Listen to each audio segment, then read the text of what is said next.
All right. Welcome, everybody. Thanks for tuning in to OCFSN's Policy Engagement, Advocacy, and Skills Working Group. This is our other kind of other hand of our policy working group where we do some education and training for folks around policy. And We've The other side is our CFS at the legislature, Community Food Systems at the legislature working group, where we focus really drill down on the Oregon legislature. We're in the middle of the end of the short session right now. But this group is more to cover kind of all the other realms of policy that intersect with food systems and the work that you all do. Last year, we did several sessions on the Farm Bill, kind of giving folks some tools to engage with the Bill, learn about what that is, how it impacts our work. And we don't have a new farm bill still. We thought we were late to the game. September, we needed to get all this education out, and we're still waiting. So lots of still time for more, and we'll do more on that in the future. And yeah, in education opportunities, things for folks to learn and engage with policy and improve their skills in the policy realm. I probably introduced myself. Oregon Community Food Systems Network, Farming for the Future Working Group Coordinator. I use he, him pronouns. And we're really excited to have Alice here today from Friends of Family Farmers. Alice Morrison is one of their co-EDs and leads their policy work at Friends of Family Farmers. And we really wanted to invite her with this kind of starting the new year in 2024 with some kind of like foundational skills for this working group of like, hey, what can y'all as work employees, participants in nonprofit sector, what can you not do when it comes to advocacy and lobbying? And no one better than our expert here in the network, super awesome advocate and um, collaborative member here, Alice, to share and teach us about that. So I'm just gonna stop rambling and pass it to Alice. Hi, everybody. I am going to share my screen. And yes, my name is Alice Morrison. My official title is Co-Executive Director of Policy and Development and at Friends of Family Farmers. And thank you all for inviting me to come give this presentation. This is a personal passion of mine and also a line that we at FOF have walked since our inception. We've always had some aspect of advocacy and lobbying as part of our foundation. And we have also always been solely a 501c3 organization. And I think that sometimes people are surprised to hear that FOF doesn't even have a C4 component, but that is because we track our efforts very closely and are very intimately acquainted with the balance of lobbying versus advocacy and what you are allowed to do as a 501c3 nonprofit. On a personal note, I believe that there is a lot of fear mongering out there about like nonprofits can't get involved, you can't do this, you can't do that, because people are concerned about losing their tax exempt status, which is a possibility if you're found to have done excessive lobbying. But not getting involved at all only benefits those who are trying to preserve the status quo. So I want to have this presentation help folks feel more comfortable or give you some resources to help your board feel more comfortable if your organization wants to take positions on legislation during the session, or perhaps give some testimony or something that would be considered lobbying and get you in there doing the stuff to make the world better and advance your mission.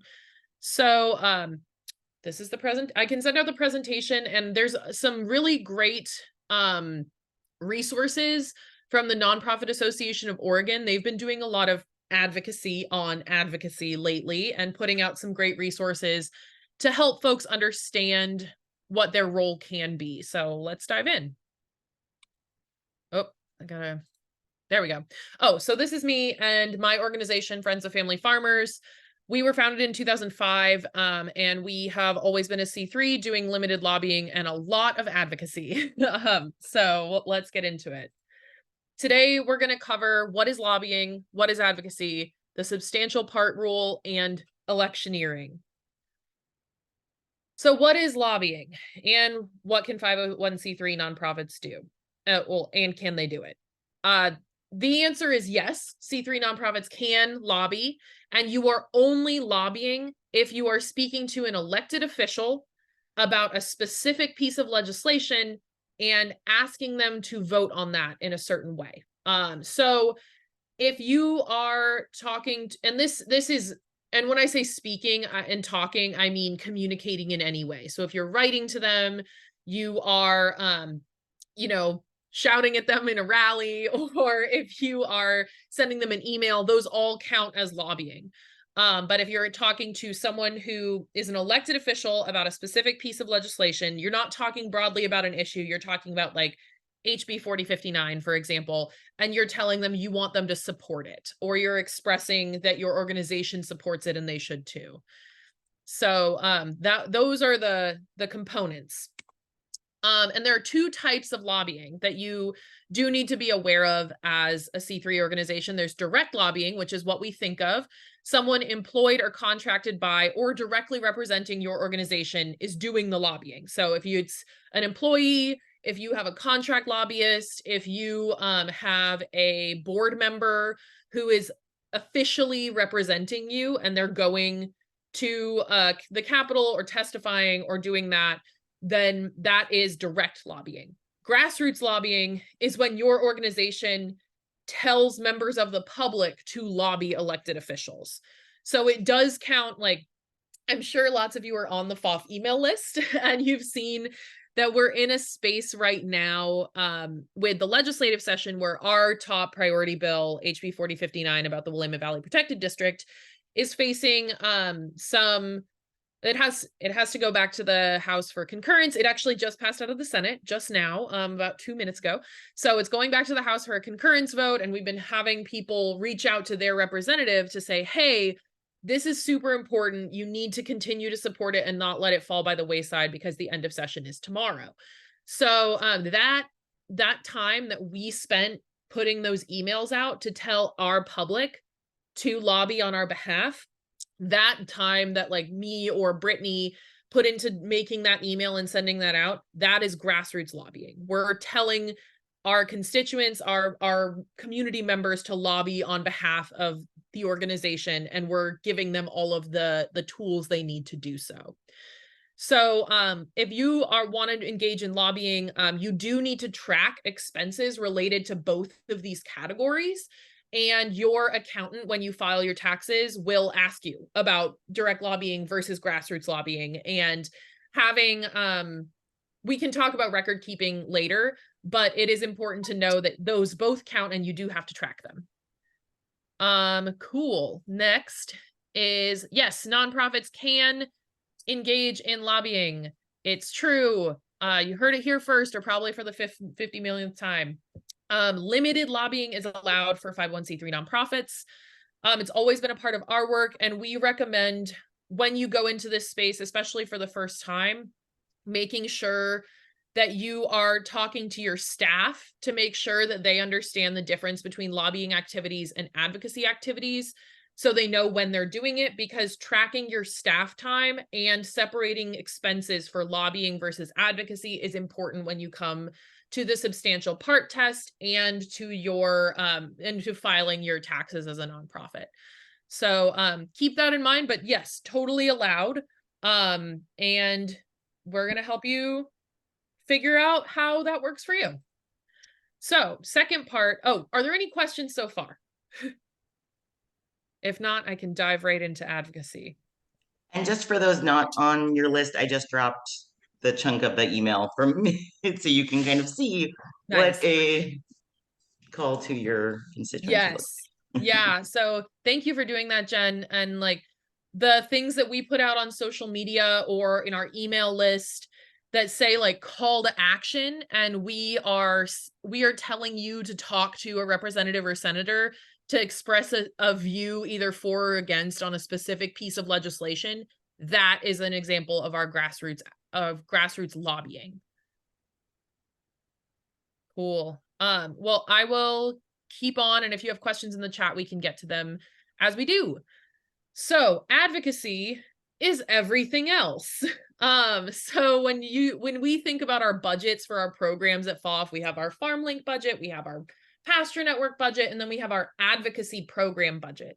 And a very small portion of that is actually for lobbying. But all of the things that you do in order to build relationships with legislators, when you're not talking about a specific bill, you're just like showing them what your community looks like, these legislator meetings with elected officials to discuss problems and solutions or build a relationship. When you're not talking about specific legislation, you just want them to know what it's like on the ground. Also, tours and events that do not mention a specific policy. So like we're going to be having some educational legislator farm visits this summer, where we're not going to be talking about specific pieces of legislation, but we're going to be bringing some legislators out to farms to have farmers talk to them directly about things that are either opportunities or problems for them. You can also host listening sessions in your community. You can do any kind of public education you want. You could do tabling. You can send out educational mailers. We don't because it's expensive, but you are just presenting information about the problems and solutions to the public. You can work with agencies to implement policy or influence how programs behave outside of legislation. So like if you're invited to sit on a work group for the Department of Agriculture, for example, or you're invited to be on a rulemaking advisory committee after a law is passed, that is not lobbying, that's advocacy. Also, get out the vote efforts. If you're not telling them to vote a certain way, if you're just saying, please vote in general, get out the vote is considered advocacy, not lobbying or electioneering. You're helping people engage in the civic process.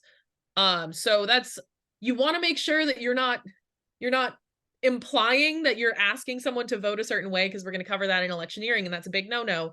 But get out the vote efforts and telling people like, hey, here's where you can access information on finding your ballot drop box, or this is the last day to register to vote in Oregon. Like putting that kind of stuff out on your social media, that's allowed. That's totally allowed.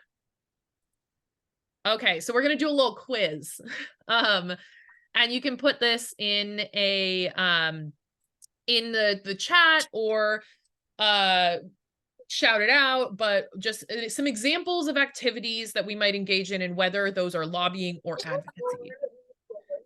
So if you're hosting an event for legislators and they're doing speed dating with farmers about land use issues in their communities, do you think that's lobbying or advocacy? See some advocacies in the chat. And heck yeah, that's advocacy. You're just talking about an issue that people are facing. You're providing a platform for people in your community to talk to their legislator about something that's going on with them in their district. And that's super powerful. Okay, you bring community members to the Capitol to talk about your legislative priorities during a session. Is this lobbying or advocacy? Lobbying. Yeah, this one's a pretty easy one because it's an active legislative session. This might be grassroots lobbying because you're not necessarily the one saying vote yes on HB 4059, but you are bringing people into the room to say vote yes on HB 4059. So that is lobbying, and you would have to track your staff time associated with that effort as a lobbying expense. You sit on a rulemaking advisory committee at an agency for a bill that you helped to pass. Is this sitting on the rulemaking advisory committee? Is that advocacy or lobbying? Cool, seeing some advocacy in the chat. Yes, that is advocacy. Y'all are getting this line really clearly. That's amazing. Okay, you testify at a legislative hearing on a specific bill. Is this lobbying or advocacy? This one's also another one. Yes.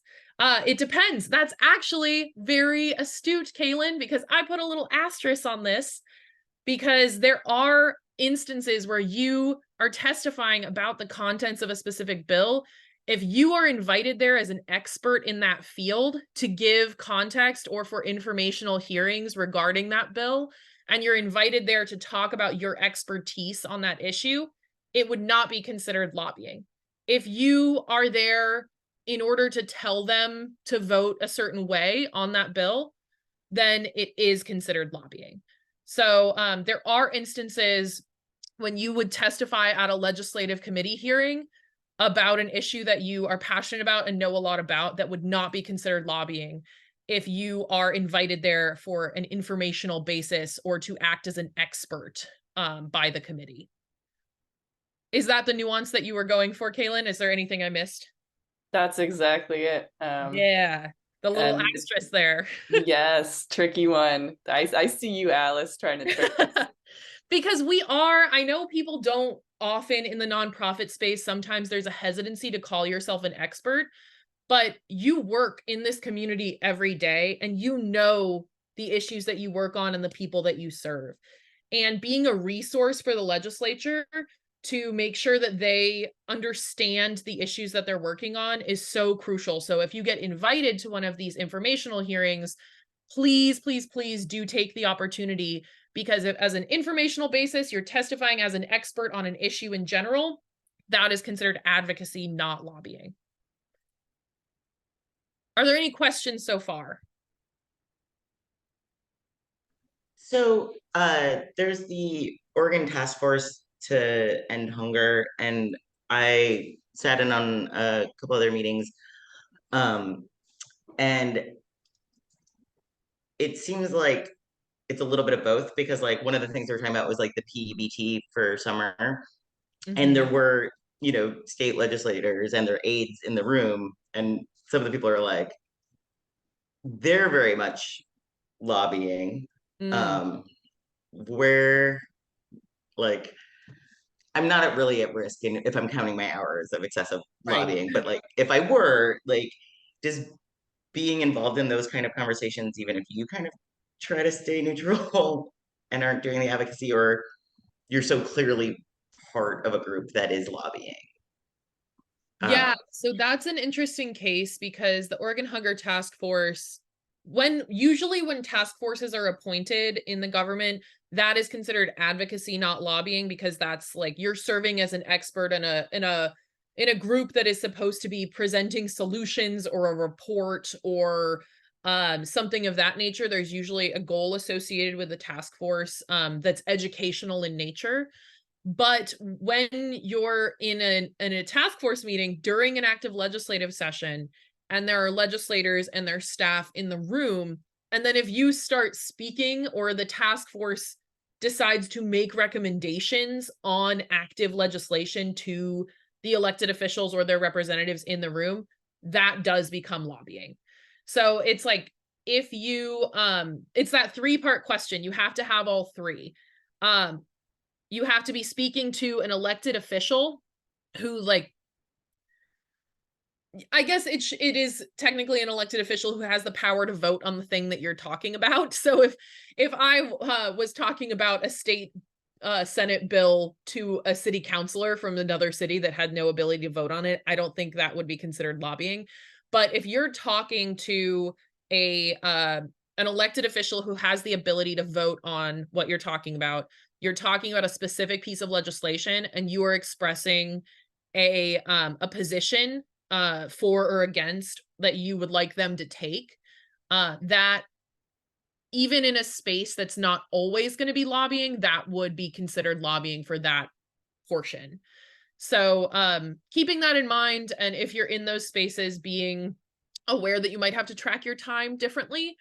And if that's a problem for your board or what have you, then having those conversations up front can be helpful. Cool.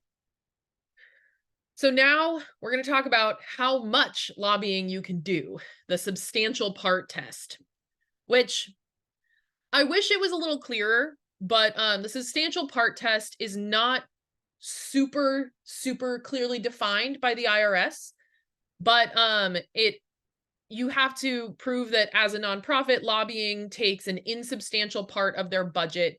This is generally considered to be 5% or less. So if 5% of your total budget for your entire organization is dedicated to lobbying, and that's why I was talking about tracking your advocacy and lobbying separately, because you might do a lot of advocacy and very limited lobbying. And you want to make sure that you have that lobbying number so you can see if it's more than 5%. And then I wanted to briefly mention a less common way to track this, but it is something that you are allowed to do.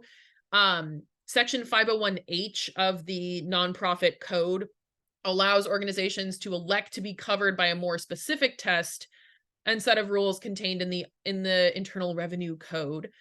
And if you elect to go the 501H route, then you have to file an additional form with your taxes, Form 5768, and a portion of your expenses may not be tax exempt, and you'd have to pay taxes on those expenses.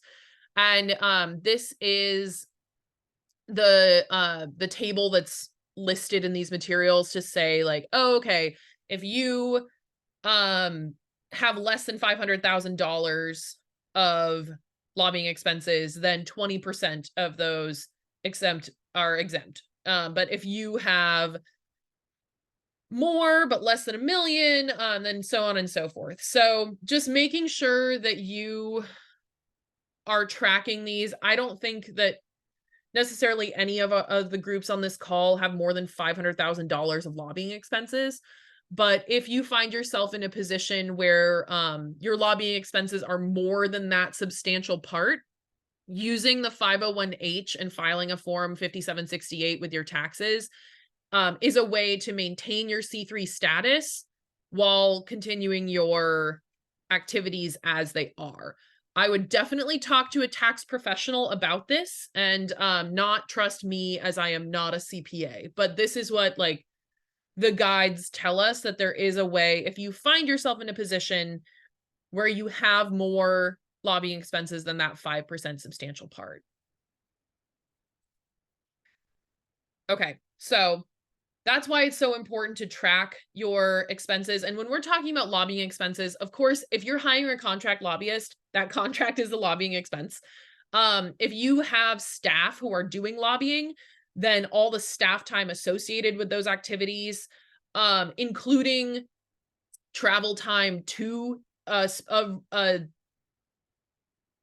specific lobbying activity, can count as lobbying time, as well as any expenses that are incurred based on those. So anything that you'd have to put in your the government ethics reports on a quarterly basis. Oh, I guess I didn't cover that in this presentation, but we will talk about that at the end. Anything you'd put in your expense reports on the OGC website, you will need to include in your taxes as a lobbying expense. So there is one type of advocacy that C3 nonprofits are not allowed to do. No, never, never. And that is electioneering. Endorsements of candidates, implied endorsements, like, you can argue every which way that you didn't mean to endorse somebody, but if you put anything out there that is implying an endorsement, it can blow back on you, and I'd recommend against it. Campaign contributions, obviously, or allowing staff to use paid time to help on a campaign. These things are not allowed for 501c3 nonprofits. You are not allowed to express an opinion or to try to sway the outcome of an election. But you are allowed to have scorecards and candidate forums, as long as every single registered candidate participates and is given equal time and attention. So, for example, if you wanted to, I know that there is a group that we're a part of, and some of you on the call are a part of also, the Oregon Conservation Network does a scorecard. I do believe they do it through their C4 because it does bring you greater scrutiny when you do something like this. But if all candidates, for example, if you sent out a candidate survey and you wanted to, you would have to print all of their responses in their entirety. We did this when I worked for the Oregon Student Association way back when. There was a a candidate survey about student related issues, and we made a little booklet, and people could read the responses of the candidates and decide for themselves if that was a response that they aligned with. But you can't give any commentary, and you cannot exclude any candidates from these publications. Honestly, it's a little bit risky to do it right. I'm not an expert, so I would want you to consult a lawyer or someone who's more expert than I. I do know you're allowed to do it, but you have to do it very specifically. Ballot measures. That's different. It's different than electioneering. You're allowed to do that, but lobbying rules apply. Was there a question? Yeah, just wanted to lift up the question in the chat of opportunity to participate, correct, around lobbying, yes. around scorecards. That's true. Thank you, Kaylin. You have to give everyone the opportunity to participate. And if someone doesn't respond to your opportunity, you have to print that like this person declined to, or like did not respond, or like declined to participate or something like that. You can't force anybody to come to your candidate forum or fill out a survey, but you have to make sure you make a good faith effort to include every registered candidate and note that they declined to participate and you didn't leave them out on purpose.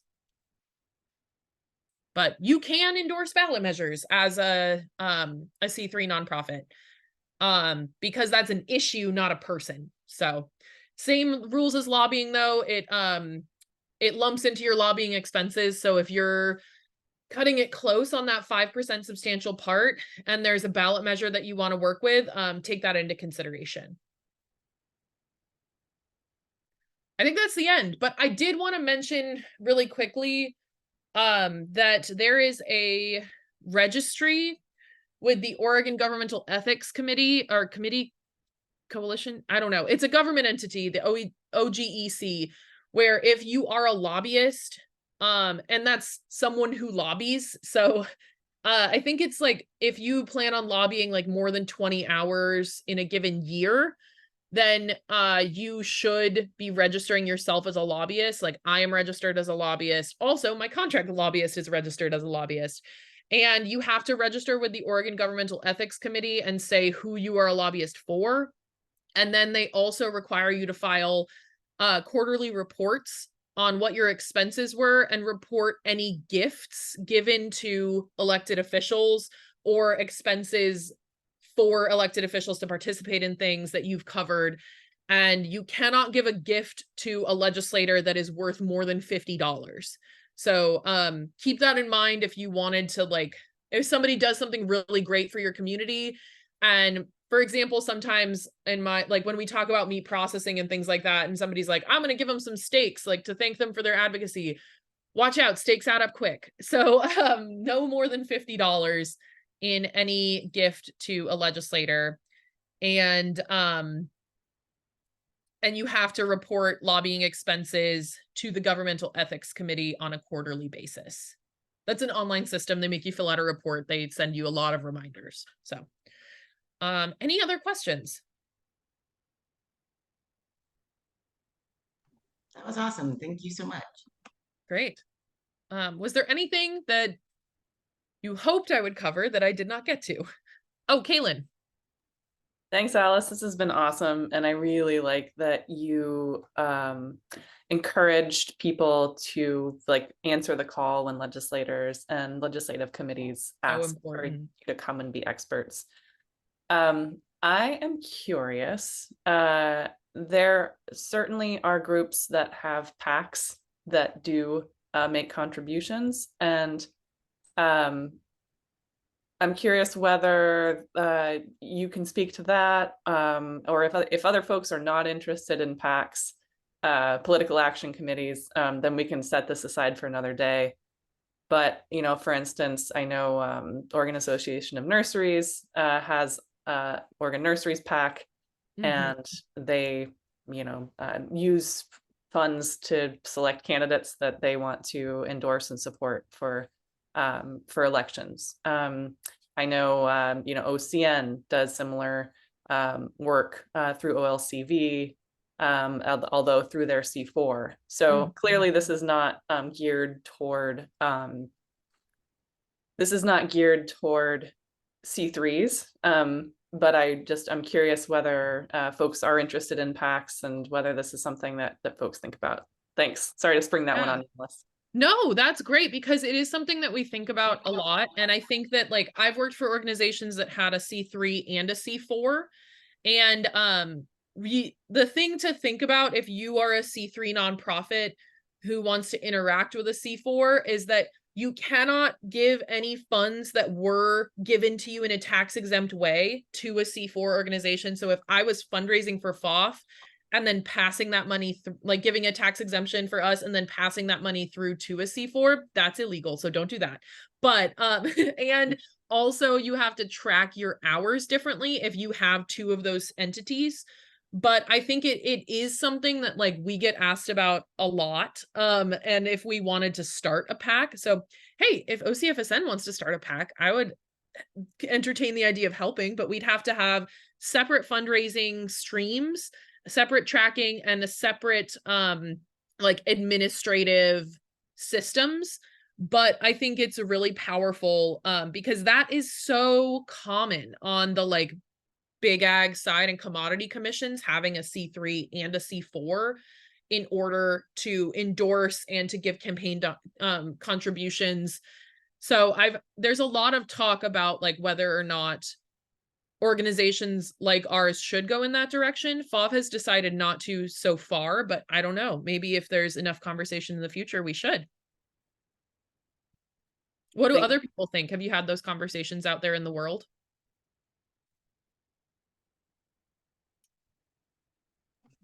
I think I have enough trouble raising money for the organization. I don't really feel like giving any further away.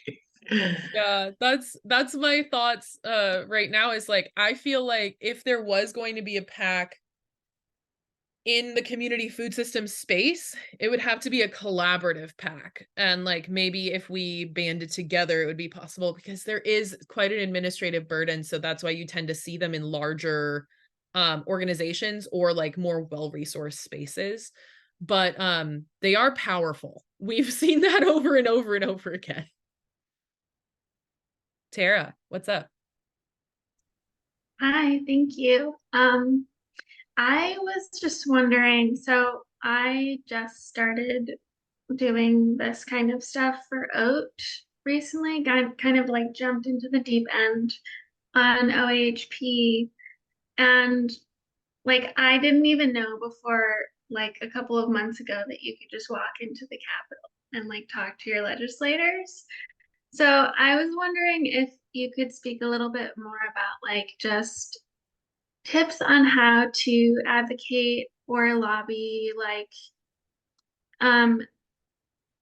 one thing I have a question about specifically is, do you generally find it helpful to advocate consistently and then you can like lobby on a certain issue and you find more traction or like that kind of stuff? Yeah. I mean, and I can I'll give my short answer and then defer to the other advocates in the room who also have a lot of experience doing this. But I think that something that I maybe underestimated before coming to FOF was the necessity of having year-round advocacy programming that really engages legislators. And that's become really important to us to offer those attempts to build that relationship outside of the session, because honestly, it's just chaos during the session. And the most that you can get a 15-minute meeting at most. Everyone is very, very busy. They want to know like what transactional thing you're asking them to do in the meeting. So there's not a lot of space for that, like getting to know you and them as a person. So I would highly recommend having some meetings in the person's home district during the off season, so to speak, and inviting them out to, partake in like, for example, OAT and FOF both work directly with farmers. So farm tours are always great. And also thinking about like, legislators love to put pictures in their newsletter of our farm tours. So thinking about like how you can leverage that need on their side with how you can orient them to your issue. So I know we are planning 3 or 4 legislator farm tours this summer, and each of them will be focused on a specific issue. Like one will be about the need for greater accessibility to meat processing. One will be on like land use near UGBs and like that kind of thing, where you're picking a farm that exemplifies an issue, but really then what you're doing is providing a platform for that farmer to talk to their legislator about what's going on and seeing it on the ground. So I think that relationship building is very important outside of session, and it will help you have a greater likelihood of getting that meeting during those busier times. I think also ways to have better access to your legislator are getting to know their staff. There are staff members in every office that are in charge of the scheduling, and making an effort to reach out to and be very, very kind to staff is so important, because they are often the ones who like are put through the ringer when there's a million advocates trying to make hard asks of their employer, and being very conscious of that, and understanding that also legislators are humans too. Like we've had some legislators who've had to cancel farm tours with us the day before or the day of because of personal circumstances or an ice storm or what have you. And so it's like remembering that and prepping the people that you're working with to be semi-flexible, to have an alternative if necessary. Jen. And this might be a little in the weeds, but I think sometimes the tendency, if you are scared of lobbying because you're a 501c3, is to sometimes maybe engage in it from a more personal instead of a, representing your organization fully when one signs the letters and things like that. But I'm curious too, because I think there are rules about us as individuals and employees volunteering for our jobs. And so just kind of wanted to I guess ask about how do we disengage ourselves as representatives of a 501c3 if we want to, and whether or not we should when it is aligned with our work. Right. And I think like you're 100% correct that there are labor laws that make it illegal for you to volunteer your time for anything that is in your job description at your organization. If it's anything that you would normally cover, you cannot do that on a volunteer basis. And that's something that like all C3s should be aware of, to make sure that we're not crossing those lines and that we're adhering to equitable labor practices. But also I think that the first thing that I would say is that having a conversation internally about internal position determination for your organization, like what steps do you need to take as an organization to take a position? Like who needs to vote? Does the board need to be involved? Legally, they do not, because you're not entering into a contract. You're not like giving anybody money or taking on new debt. But if there's like my board has a policy subcommittee, and we also, have a set of principles, like a lens that we kind of put we put policy proposals through to decide if it aligns with our values and if it's within our scope. Because I think that there can be these spaces where it aligns with your values, but it is not within the scope of the organization at all. And sometimes, like, for example, there are things that FOF doesn't work on. Like, we don't work on fisheries stuff. We work on land-based ag only, because we just had to draw lines and we didn't feel like we had the expertise to work on fisheries stuff. But me personally, I might like be able to apply my conservation production mindset to a fisheries problem. And in that case, I think that having a conversation internally, and when in doubt, not representing yourself as a person who's associated with that organization if you're doing something outside of the scope, But yeah, I think that every organization is a little bit different, and having that conversation with your key staff, or all your staff if you're a small organization, and your board about what it would take for your organization to take a position on a piece of legislation is a really powerful conversation to have. I also recommend polling your membership or community to see how they feel on issues. FOF does this all the time, and we are actually currently in our biennial survey period. We finished our 12 focus groups around the state, and that is how we generate our policy or state of small farms report every 2 years. And I will put the survey link in the chat, but our survey is open until I think we have one more week and we might extend it. Ooh. But that is also a great way to determine what issues you should work on. If there's a oh, thank you. If there's issues that the people you're representing feel super, super strongly about, and it comes up during the legislature, having that background in knowing that they've asked you to work on that gives you a lot of security in knowing that you're doing something that the organization thinks is the right way to go.